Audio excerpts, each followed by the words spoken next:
Hi everyone, thank you for joining today's Sprintax webinar on everything you need to know about non-resident tax. My name is Neil Duffy and I'm the AVP of Sprintax, and I'm also joined by my colleague Elvira King today. Hi everybody, thanks very much for joining. So before we start into the principles and everything you need to know about non-resident tax, we always start with the disclaimer. And the disclaimer is essentially to let you know that what we're going to discuss today is a very broad overview of non-resident tax. And it's really not until we look at your situation, we understand all of the circumstances that surround it, that we can advise directly you. And that's kind of what the software is there for. Once you go into the software, once you fill out the questionnaire, the software can tell you about your tax liability. So for that reason, it's important to keep in mind, everything we discuss today is a very broad overview. Just in terms of housekeeping then, this session will be recorded. An automated email will be sent out with a link to that recording. So if you do want to catch up on any points you might have missed, please feel free to use that link. You'll also notice there is a function for a chat. We will be fielding questions at the end of the session, and those questions will be fielded via the chat. So if you have any questions, feel free to pop them in there. We will keep a couple of minutes at the end to answer any of those questions. And then finally, any feedback that you do have is always much appreciated. I'm going to hand over now to Elvira to start the presentation. Great, thanks a million for that, Neil. So just have a quick look at the overview of what we'll cover today. So we'll have a look at non-resident tax for students and scholars. We'll look at the guidance around employment and receipt of US income for non-residents. So some of the different scenarios there. We'll look at the implications of not filing or misfiling. So, if you filed an incorrect tax return, what you need to do to rectify that. Also then we'll have a look at using Sprintax to assist with tax compliance. So we'll have a quick look at Sprintax itself and how that works. And as Neil said, we'll open up then to any questions or discussion at the end. So if you do have any questions, feel free to pop them in the chat box and we'll get to as many of those as we can at the end. So then just to have a quick look at the important dates for the 2021 tax year. So 2021 tax filing season is for income that you would have earned between the 1st of January to the 31st of December 2021. Now, the filing season won't begin until late January 2022, but it's for all income earned from the 1st of January to the 31st of December 2021. And the most important date here is the filing deadline, and that is Friday, April 15th, 2022. Now, of course, that could change depending on circumstances, but as it stands, it's looking like April 15th is going to be the filing deadline for 2022. So really important to ensure that you have your taxes submitted before that date. So I suppose the first thing we'll always look at when we're looking at non-resident tax is residency for tax purposes. So I suppose when it comes to residency versus non-residence for tax purposes, it's all based on the number of days that you've spent in the US. So you may be non-resident on your immigration status, but you could actually be resident for tax purposes. So I suppose generally most international students or scholars on F, J, M or Q visas are considered non-resident for tax purposes. But the rule that the IRS follow is that if you're a J1 or an F1 student, generally you'll be considered non-resident for the first 5 calendar years here in the US. After that 5-year period, the IRS will then look at what's known as the substantial presence test. So essentially, the substantial presence test is looking back at your days of presence to determine your residency status. So it'll look at all of the days in the current year. It'll take 1/3 of the days of presence in the year before that, and 1/6 of the days of presence in the year before that. And if that was to total 183 days or more, then you would be deemed resident for tax purposes. Now, if you're considered resident for tax purposes, you'd need to use a resident tax provider. Sprintax won't allow you to proceed any further than step 1, as Sprintax would prepare a non-resident return for you. So really important to be careful that you are using the correct provider. But Sprintax will point you in the right direction. If you are non-resident, you'll proceed through Sprintax. If you're a resident, we'll stop you, we'll let you know, and we'll point you in the right direction. So you'll have heard me mention a calendar year. So if, for example, Elvira enters the US on December 30th, 2020, but her semester at her university didn't start until February 2021, the IRS would count 2020 as Elvira's first year of presence in the US, even though she's only spent 2 days in the US in that year. So just to be aware of that. So the residency rules then would change slightly for researchers or scholars on J visas. So if you're a researcher or scholar on a J visa, instead of that 5-year grace period where you're considered a non-resident, you actually only get 2 years. And after you've been in the US then for 2 years on a J scholar or research visa, the IRS will then look at the substantial presence test. So residency rules there, they can be quite complicated. But here's just a residency summary then, all the visa types and the number of years exempt from the substantial presence test, and also FICA exemption. So all listed there. And we'll share these slides with you later. You'll have the recording, so you'll be able to look back at this in more detail later if needed. So looking then at who must file for 2021. So I suppose anyone who's earned any income whatsoever will need to file a federal return. All non-residents in the US, whether you've earned income or not, will need to file something when it comes to taxes, the minimum being Form 8843. So if you haven't received any income at all, it's minimum filing obligation of Form 8843. But if you have received any income or you've received a taxable scholarship or anything like that, you will trigger a federal filing requirement and possibly a state filing requirement as well. So I suppose the most important thing to take from this slide is that every non-resident has some type of IRS filing obligation, the minimum being that Form 8843. And what is Form 8843? Well, like I said, it's a minimum filing requirement. It is a pretty straightforward form, so it'll look for your name, your address, your visa type, the number of days you've spent in the US, and so on. So pretty basic form, but something that everyone needs to do, whether you've received income or not. If it's a case you're submitting a federal return, Form 8843 is part of that. So Form 8843 is something that all non-residents need to complete. Then just to have a quick look at the popular types of US income. So what would the IRS consider income? What do they consider taxable sources of income? So obviously the most common would be your employment income, your wages or your salary. Scholarship then covering costs other than tuition or tuition related expenses. So if you had a scholarship that covered room and board or maybe transport to and from school, because that's outside of tuition, it's in addition to that, it's considered taxable and would trigger a filing requirement. Also, if you had investment income or cryptocurrency, that would all trigger a federal filing requirement.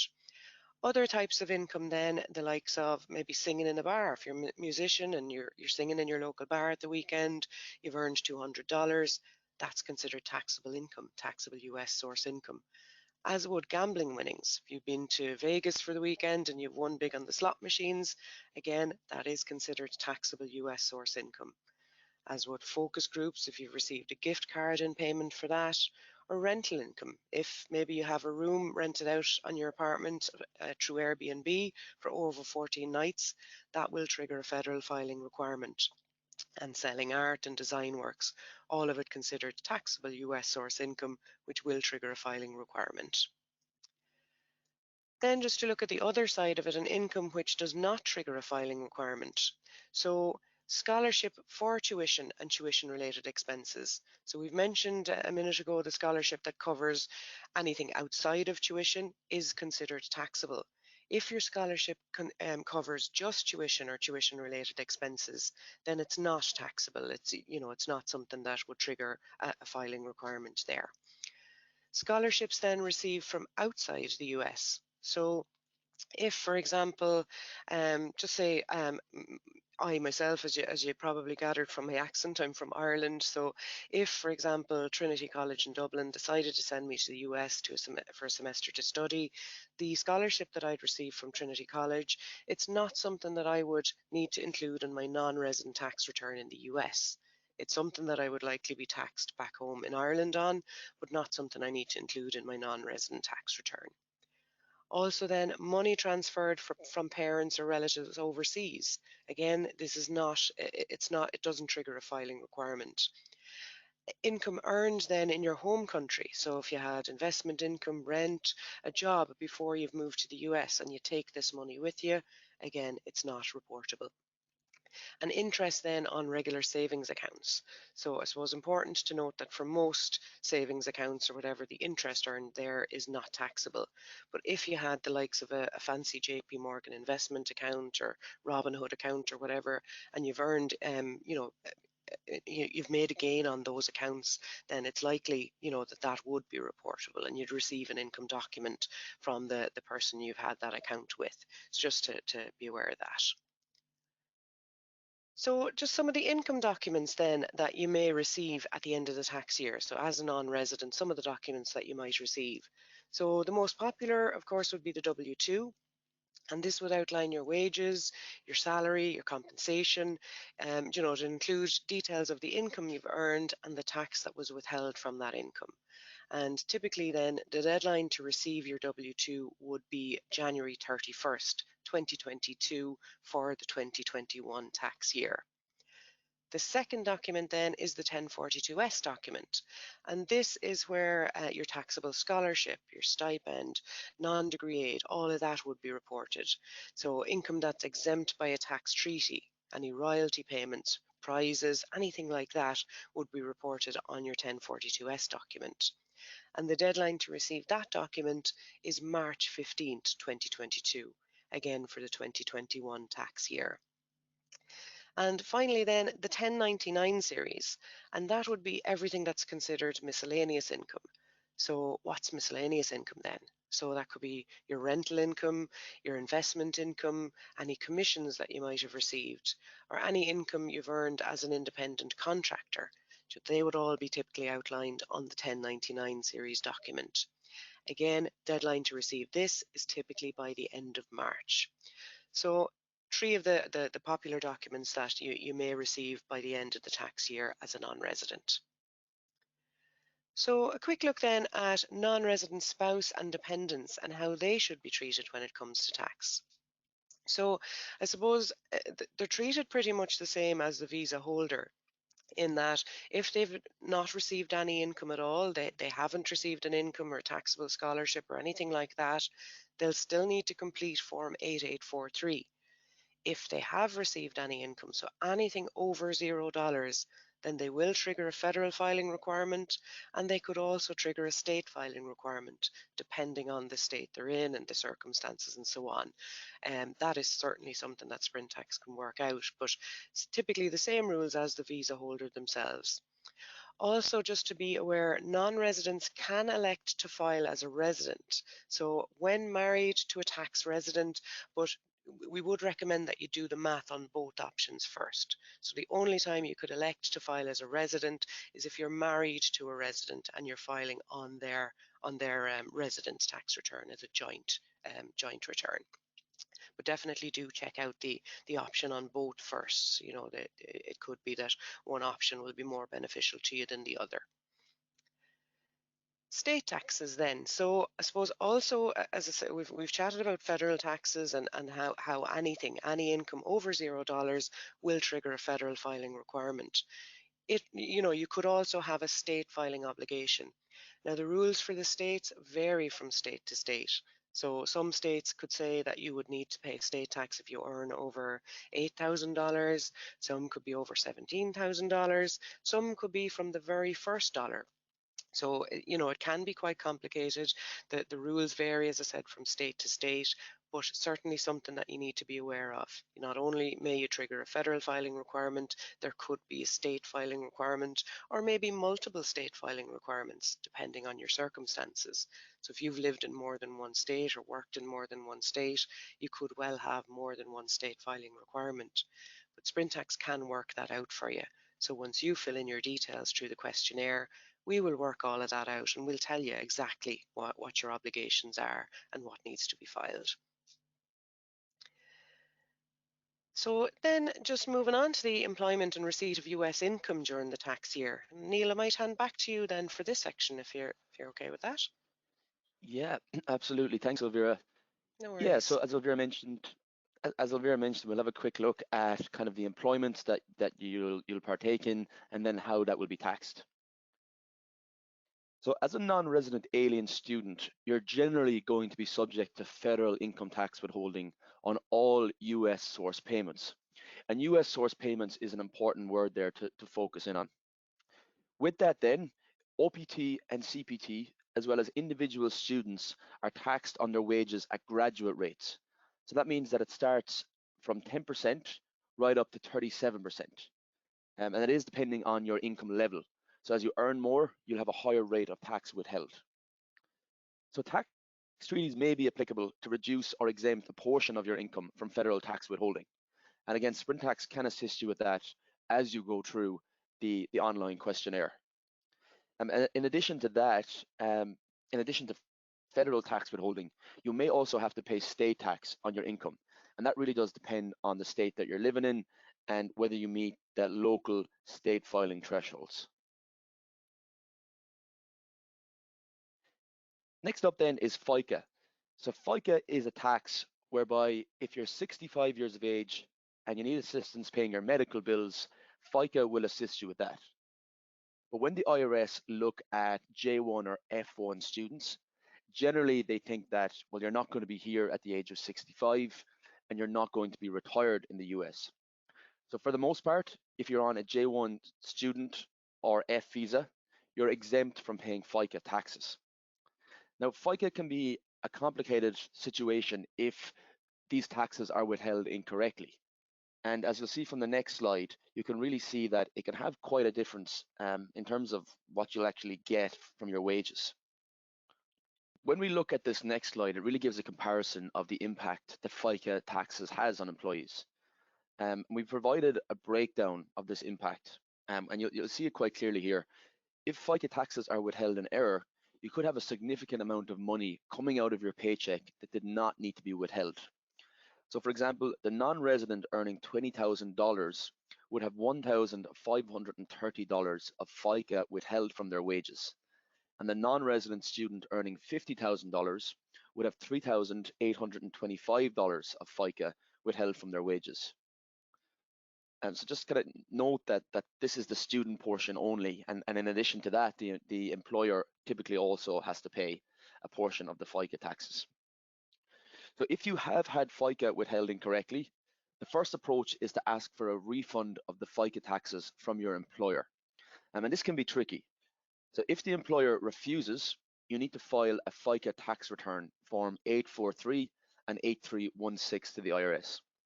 Now there are significant waiting times for a FICA refund to be issued. And we're seeing that they can take anywhere from 2 months up to 6 months. So ensuring that your employer is aware of your tax position and when you should not be paying FICA will save you having quite a lot of taxes withheld incorrectly and in error from your wages. And it'll also save you the hassle of trying to get that back, which, as we mentioned, can be quite a tricky process sometimes. So moving on then to who is entitled to a tax treaty. So some individuals may be able to claim a tax treaty if there is one applicable to them. Now, the United States has income tax treaties with 66 foreign countries, and that reduces the taxation on certain types of income, or in some cases, it exempts it entirely for a certain amount of income. Now, whether or not a tax treaty is applicable to an individual is generally based on 4 different factors. So the first factor is the visa type, next is income type, and it's what work are you being compensated for, and the last one is the duration of time in the US. So all of these factors are considered to see if you are eligible for a tax treaty. Now, tax treaties generally just apply to federal taxes, and there's only a very limited amount of states that honor the provisions of US tax treaties for your state taxes. It's worth noting that it can be highly complex and it can be quite difficult for individuals to figure out tax treaties yourself and whether you're eligible. But Sprintax TDS, which is a software that we do have, Sprintax TDS Personal can figure out your tax treaty eligibility. and prepare the relevant forms so that you can then give it to your employer and you can ensure that you are being taxed correctly. So moving on to the next slide then, let's look at a comparison of the impact of tax treaties. And again, we've broken this down based on different countries and different visa types. And we looked at India, China, Korea, Canada, and France. So non-resident individuals earning $30,000 in wages as income code 20 is paid quite differently depending on the tax treaty. So for example, the student from India, you can see their taxable wages are $17,450 as they can claim the standard deduction of $12,550. Now that's only specific to this particular country. Whereas the students from China, their taxable wages are $25,000 as their tax treaty exempts $5,000 of their income in this case. So you can see they do vary from country to country, and obviously this is income code 20. Now this slide really shows the impact that tax treaties can have and how important it is to prepare and provide your pre-employment tax documents to your employer in order to ensure you are taxed correctly. So I'll leave that slide there. You can always go back and have a look and see how these different countries are taxed based on receiving $30,000 in wages. Next up then, a quick summary slide on some of the tax forms that you should be aware of. And they include W8BEN, W4, and Form A233. And we'll also give a breakdown of the purpose of each form, what it reports, who completes the form, who requests the form, and what happens if the employee fails to complete this form. Now you can see that across all forms, there is an employee who is required to file a certain tax form. And generally failure to file any of these forms, depending on which one is applicable to you, will result in a higher tax rate being applied to you. So I'll let you again go through that form yourself. The W4 is generally, it generally provides information on your federal tax withholding. Again, if it's filled out incorrectly, a higher tax of up to 28% or 30% could be applied. A233 will be a form you'll complete if any tax treaties are applicable to you. Generally, if you do have applicable tax treaties and you don't fill out this form, you will have a higher tax rate. And then W8BEN, again, a higher tax rate will apply. And this form is generally used for passive income such as scholarships or royalties. Next up then, we'll look at a number of employment scenarios. And again, this really just gives you a good idea of the different tax rates that can apply and how you should be looking at your own situation. So in this case, Zhang arrived from China on his F1 student visa for the first time in the US in 2018. And he started his OPT in 2021 at Pfizer. As per the requirements of his visa, he is granted permission to work and he already received his social security number. Now, if we look at Zhang and look at how we should be taxed, we'll break it down generally into 4 different pillars. So number 1, we can see that Zhang is a non-resident for tax purposes.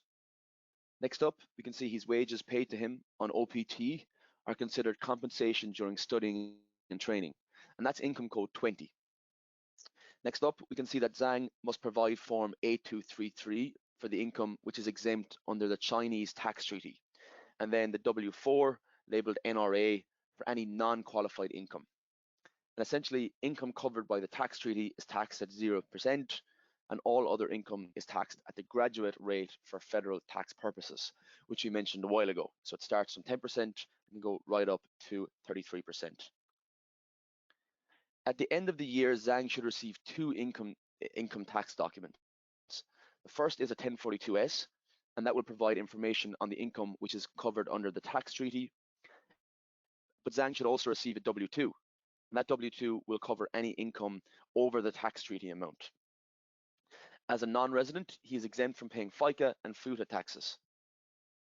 So looking at Zhang's tax treaty determination, Zhang can earn up to the first $5,000 in compensation tax-free, and that's because of the income code that applies to him, which is compensation during studying and training. Now, it's important that this only applies within your first 5 years of studying. So as long as Zhang is compliant with this, that tax treaty will apply to him. So you can see here that by providing his pre-employment tax forms, which is A233 and W4, Zhang is able to claim his tax treaty and is in a more favorable tax position as a result. Next up, then, we'll look at taxable scholarships. Generally, scholarships that just cover your tuition are non-taxable. But if that scholarship starts to cover areas outside of tuition, like room and board, maybe your Metro card, that will become a taxable scholarship. Uh, Generally, anything that is taxable will be reported to you at the end of the year on Form 1042S. And as we mentioned, that is an income document. So non-residents on F, J, M, and Q are usually subject to 14% tax withholding on all taxable scholarships. And again, as we mentioned, that is outside of tuition. But again, you may have a tax treaty that does bring that percentage down, and generally W8BEN will provide information on that tax treaty if it is applicable. Next up then, we look at the ITIN, and the ITIN is an individual taxpayer identification number, and it applies to anybody that may have a federal or state filing requirement, but is not eligible for a social security number. So who might that be? So that could be that taxable scholarship I mentioned a while ago. If a scholarship is taxable and you have triggered a federal filing requirement, but you're not eligible to work, so you're not eligible for a social security number, generally you will need to apply for an ITIN. ITINs can be quite tricky. Generally, you need to get your passport certified so that the IRS know that it is you applying for the ITIN, and you generally will need a reason to apply for the ITIN, such as that taxable scholarship. Next up, very briefly, we're going to go quickly through investments. Investments can be either realized or unrealized gain. So realized gains are treated as income, and unrealized gains are generally not treated as income. What does that mean? It means if you have stock and you sell it, generally that's taxable. If you have stock and you have not sold it, generally that's not taxable. The tax rate that applies to your investments will change depending on whether they're short-term or long-term gains. So if the sale is within 12 months, generally it's taxed higher. And reporting, generally you'll receive a 1099-B form, or if you receive the gain, it could be so generally it's a 1099-B form, and generally you'll receive that from your broker, such as Robinhood and the likes. And again, any gain on investment must be reported on Form 1040-NR, which is your federal tax return. Very, very briefly on cryptocurrencies. Generally, you need to report cryptocurrency if you did any of the following. If you converted cryptocurrency to a regular currency like US dollars, if you use cryptocurrency to pay for goods or services, if you sold cryptocurrency, if you received free coins through a fork or an airdrop, generally all of that will trigger a tax filing requirement. Crypto is generally taxed at the rate of 30%. And if you paid for anything in Bitcoin, maybe you're self-employed and you were paid in Bitcoin, again, all of that should be reported on a W-2. And just be aware, last year there was 10,000 plus notices sent by the IRS in the last 2 years on crypto audits. So they're definitely focusing in on crypto at the moment, and very much focusing on it. Next up then, we'll look at filing incorrectly. So if you missed a year, maybe you file as a resident and you should have filed as a non-resident, there's always a way that you can correct that. You can go into Sprintax, you can use our amended return facility, which will create Form 1040X for you, and also Form 1040NR, which is the correct federal tax return. And if you send both of those documents to the IRS, that will correct your amended return. If you never filed and you should have filed for past years, again, you can always catch up on Sprintax for the last 3 years. But if you owe the IRS money, you should go back as far as you owe them money. There's no cutoff, unfortunately, for that. The next slide then will show you just what that amended return facility looks like. As you'll see, you can choose the tax year. You can choose, I want to correct my tax return, and then you can answer the questionnaire based on the information that you have already submitted. Implications of not filing then, there's probably 3 main implications. The first is if you owe the IRS money and you don't pay that back, and that goes back over a number of years, that can add up to fines or penalties, and that can accrue interest over time. On the other side of that, if the IRS owe you money, the only way to get that back is by submitting a non-resident tax return. And that's obviously your hard-earned cash, so it is important that you do apply for that back. But the most important point is really the effect it can have on your future immigration status. So it is a visa requirement to submit your tax return forms. And if you don't do it and you go for a H-1B or a green card, that can certainly hold up the application. And that happens quite regularly. So I definitely would be fully compliant and ensure you have all of your documents up to date while you are here in the US. Last couple of slides then, just some of the software solutions that Sprintax has. The first is our Sprintax tax return software solution. And that will prepare your federal and your state and your FICA refund return if you do wish so at the end of the year. Again, you'll answer a simple questionnaire, and then the software will identify what tax treaties exist and prepare those returns for you. Next up is our Sprintax TDS Personal software, and this software prepares your pre-employment tax forms. So if you're starting a job in the US and you use our Sprintax TDS Personal software, we'll identify if any tax treaties exist, and then we'll prepare either Form W4, 8233, or W8BEN, depending on the type of income and what tax treaties, if any, exist. And that'll ensure that only the correct amount of tax is withheld from your wages and salary.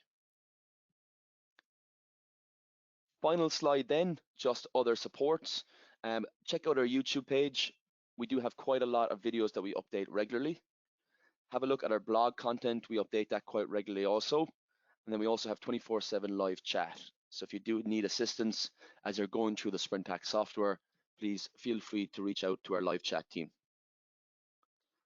But that's it. That really covers everything. That's everything you should be aware of as a non-resident student studying in the US.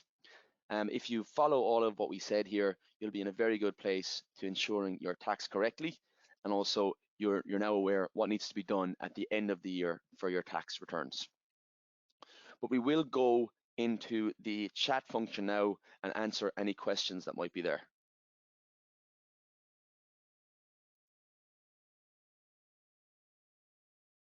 Great. Thanks very much for that, Neil. So lots and lots of questions coming through the chat box, and I know the team have been busy in the background there getting back to a lot of those, but we will address some of the common issues coming up there now. So I can see there's lots of questions coming through about the substantial presence test and visits to the US. So I suppose really important to be aware that all visits to the US should be counted. So it's not just on your current visa, all previous visits. So if it was, time you spent in high school or family holidays to Disney World when you were a kid, all of that should be included to correctly determine your residency status for tax purposes. Also see questions there just on filing, once you've left the US and you're back home in your home country, how do you go about filing your taxes? Well, Sprintax is an online service that's available 24/7 from anywhere in the world. So you can certainly use Sprintax to assist with your non-resident taxes. And we do now offer federal e-filing as well for non-residents. Now, there are some circumstances where that may not be available to you. Some IRS, IRS clauses or drawbacks or something that might stop you. So the likes of, if you don't have a social security number and you only have an ITIN, unfortunately you won't be able to e-file in that case. But for most of you, you will be able to e-file on the federal side. So really handy to be able to do that, especially when you're no longer in the US. Neil, anything else you can see there trending? A couple of questions on non-residents working from their home country and how does that affect their tax liability in the US. So to kind of pick one example here, when I return to my home country after my job is finished, what is my tax liability in the US? So first off, if you are a non-resident and you are working from overseas, you will not trigger a non-resident filing requirement here in the US. It's only if you're a resident of the US and you earn income overseas, then that'll have to be included on your IRS tax return. But as a non-resident, whenever that work is performed outside the US, you are exempt from submitting IRS taxes. And with that then, a student is asking when they're back in their home country after their job is finished, how should they go about filing? So it's the same process really. If you are eligible for e-filing, then certainly you can submit your federal return online. But if you have a state return, you will need to physically print that off, sign it, and then physically mail it to the IRS.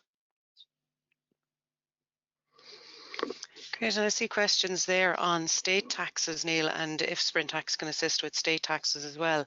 Yeah, absolutely. Sprintax can assist with your federal and your state tax preparation, can also assist with FICA and ITIN applications if needed. So certainly something that we can assist with there. Also, I'm resident for tax purposes for 2021. Which form should I use? So if it's the case you're resident for tax purposes, it's the 1040, just the 1040 that you'd complete. The 1040 NR is the non-resident version of that form. But if you're a resident for tax purposes, it's the 1040. Now, the best thing to do is to go into Sprintax, fill in your details there, and we will work that out for you. So if it's a case you are a resident, we'll stop you there and we'll let you know and we'll point you in the right direction. So we'll guide you towards the likes of our resident partner, TurboTax. But if you're non-resident for tax purposes, you will be able to proceed on through Sprintax. Great. Question in there, when exactly is Form 8843 submitted? So Form 8843 is submitted during a tax filing season. So that could be with your federal tax return, or else if you have earned no income whatsoever, you would just submit Form 8843 on its own. But again, it's during that filing season. So that's January the 1st, generally until April the 15th. Next up, how do I check whether I am paying FICA taxes? So I would check your pay stub. That should have an indication of what taxes are being withheld. And then at the end of the year, when you get your W-2, that's when you'll also see if FICA or Medicare taxes were withheld from your wages and salary. But right now, your pay stub is probably the best option. Loads of questions, Elvira, coming in about the recording and will it be made available.